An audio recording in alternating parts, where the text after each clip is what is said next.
Hey guys, I wanted to make a video today. I wanted to make this video about my lawnmower and my four-wheeler that you guys do know of. You've seen it in videos already. I have another video getting ready to come out after this one.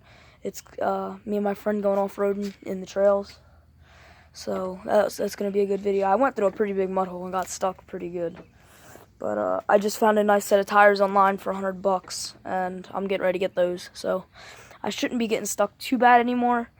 But let's go ahead and get into the video on the upgrades and modifications that I have done to my lawnmower and four-wheeler.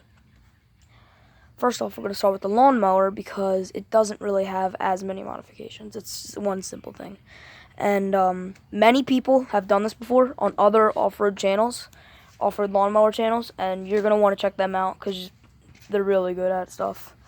Like, what's his name? Furious Front or something like that. I think that's, yeah, Furious Front. It's been a while since I've watched him, but he does really cool stuff with his Suburban SS16 diesel and his Murray, so make sure to check him out.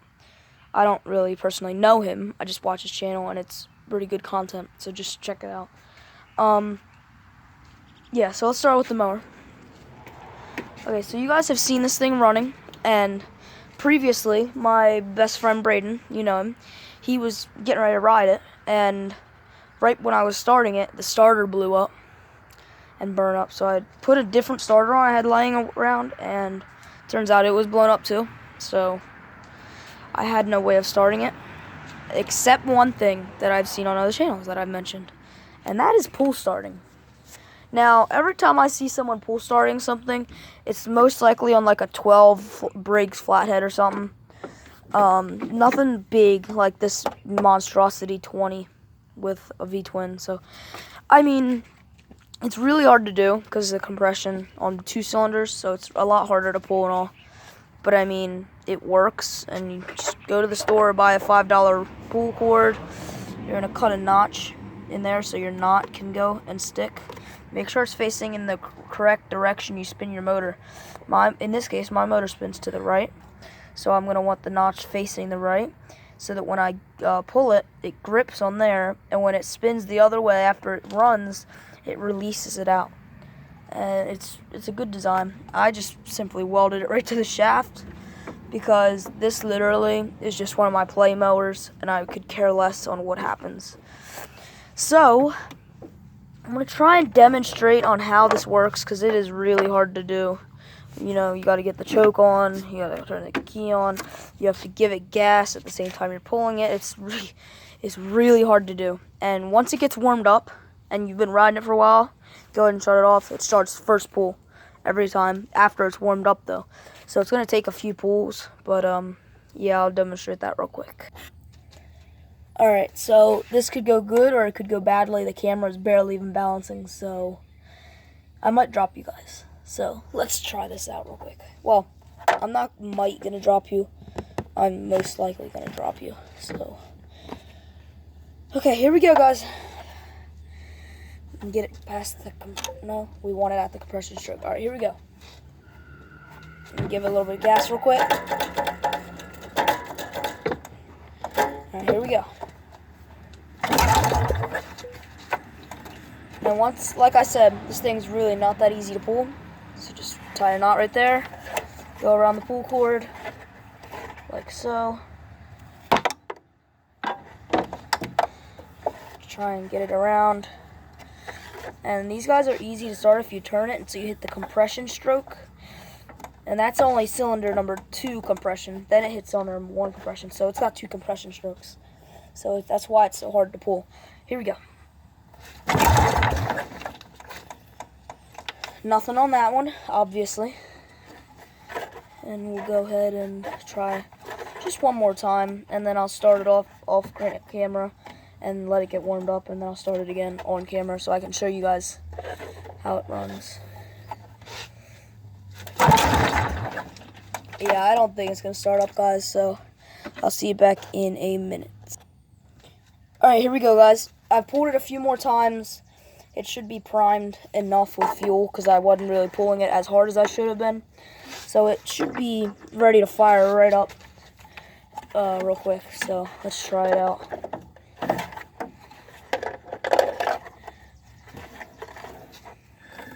Ready? Here we go. Okay, that was my fault. I barely even pulled that one on accident. The compression. That's my excuse. But yeah. Here we go. This should do it right here. Ready, guys? Alright, you know what? That's my fault as well. I really don't know what I'm doing right now. Oh, God. I don't know what I'm doing. Well, I know what I'm doing because I built this, but what I'm saying is I don't know why I'm not doing it right. Jesus. And there goes the camera. Yeah. Yeah, I don't know what's going on right now. I literally can't even pull something hard enough to make it run right. Alright, this ought to do it here. Oh. Probably should put the choke on.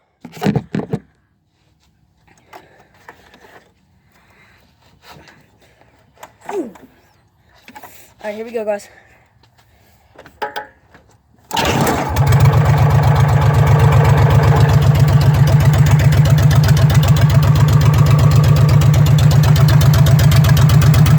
And that's simple as that.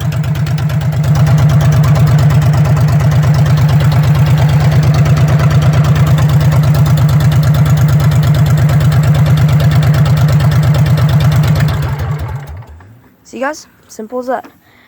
Now, let's go ahead and move on to the four-wheeler. Okay, on to the four-wheeler. You guys see, it looks the same, except one key difference. It's actually got brakes now. Really good brakes, actually. Watch, ready? They skid. And they pump really good. I mean, the main other key difference that I've done to this, and this means a lot, you can notice that I've got a twist throttle now. And that button, this came off of an old crotch rocket. That's why it has this. And I technically redneck rigged this. I took the start button and hooked it up to my kill switch. So, yeah. That's that. But the reason I have a new twist throttle is because I went ahead and bought a VM McCooney carburetor, a VM22, 22 millimeter. And I went ahead and bought it for this guy, and she is a beast, that carburetor. I mean, size, like, look at that thing. I have the gas hooked up to my pulse pump, which is just loose in there, because I had to take the brackets off of this for that to go on. Pulse pump's still hooked up, luckily. That's the reason I had to take this off, because the bracket was pressing the gas tank away, and it was pulling the pulse pump wire off. So, yeah. And, I mean, that's basically all. Your choke. And then the bolts wouldn't go through. This side would go through.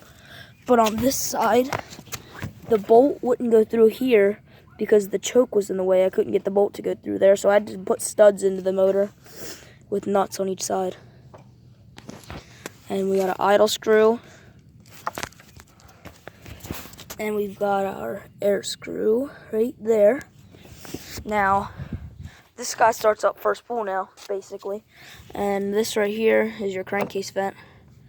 I'm going to buy a filter for that so that I don't get junk down my crankcase. And I'm pretty sure this is a Honda 5 horsepower overhead cam. I know it's a Honda overhead cam 5 because it came off of a pressure washer. But the main thing I wanted to notice is, I forget the name of what it's called, but it's a 160. I don't know what it means because it's a 5 horse, so it's a 160. But I mean, if you step back and look at this thing, it's all motor. So, and you can notice that carburetor up next to this guy, exhaust. In my previous four-wheeler, which was this one, I actually had an older carburetor on it. And it was not old carburetor, it was an old motor. It was a 3.5 horsepower Briggs & Stratton. It's actually this one right here. 3.5 horsepower Briggs and Stratton. It's also ungoverned because that's what it was. It was also always ungoverned. So back to this. So yeah, this is my four-wheeler. The easy way to start it is pull it, get to the compression stroke, and just rip it.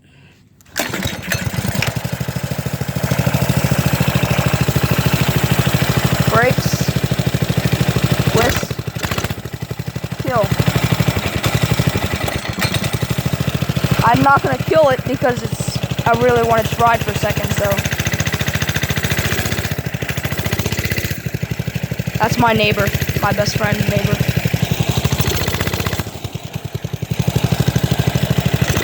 I'm gonna pull the brakes in while I'm driving so you guys can see.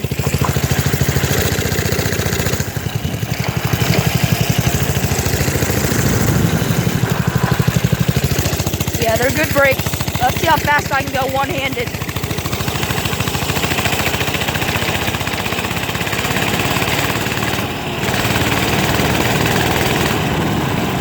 Yeah, that's as fast as I want to go on one-handed anyway.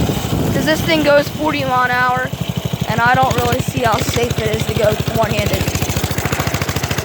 So we're going to hurry up and get back to the house real quick.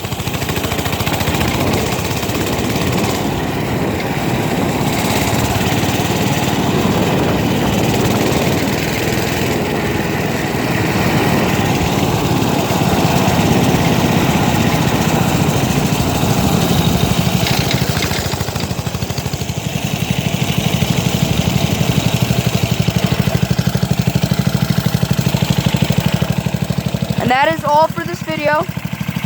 As you guys see the four-wheeler in all of its glory. The video that I'll be posting next is actually an older video. It was before any of this even happened.